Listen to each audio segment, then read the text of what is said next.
Guys, আজকে আমি খাবো কালো কালারের খাবার। তো চলো কি কি কালো খাবারের খাবার পাই দেখি। তো প্রথমেই আমি চলে এলাম কেকের দোকানে। কেকের দোকান থেকে একটা কালো কালারের কেক নিয়ে বাড়িতে চলে এলাম। কেকটা হেব্বি সুন্দর লাগছিল দেখতে, কিন্তু কেকের ওপরে একটা রেড কালারের চেরি বসানো ছিল। যেহেতু আমি রেড কালার খাবো না, ব্ল্যাক কালার খাবো, তাই আমি ওটাকে স্কিপ করে ব্ল্যাক কালারের কেকটা খেয়ে নিলাম। তো কেকটা খেতে কিন্তু দারুণ ছিল। তো এরপরে চলে গেছিলাম আমি আরেকটা দোকানে। ওখান থেকে আমি কালো কালারের একটা অরিও বিস্কুট নিয়ে নিয়েছি। অরিও বিস্কুটটা তো আমি খেয়ে নিলাম। তারপরে আমি মিষ্টির দোকান থেকে কালো কালারের মিষ্টি নিয়ে চলে এসেছিলাম। তো কালো কালারের মিষ্টিও তো আমি খেয়ে নিলাম। মিষ্টি খাওয়ার পরে গাইস, আমার গা পাচ্ছে, দেখা যাক ঝাল কিছু পাই কিনা কালো খাবারে। চলো চলো চলো।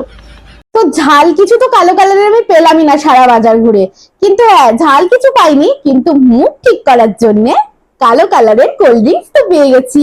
চলো কালো কালারের কোল্ড ড্রিঙ্কস। হ্যাঁ শান্তি, কাপা কাছে ওসব মিষ্টি খেয়ে। তো যাই হোক, আমার ভিডিওটা যদি তোমাদের ভালো লেগে থাকে বেশি বেশি করে লাইক করো, কমেন্ট করো আর শেয়ার করে দিও। আর হ্যাঁ, আমার চ্যানেলটিকে সাবস্ক্রাইব করে দিও। আর বলো তো আমি ক রকমের খাবার খেলাম কালো কালারের, আর কি কি কালারের খাবার খাবো সেটাও কমেন্টে জানিও। টাটা।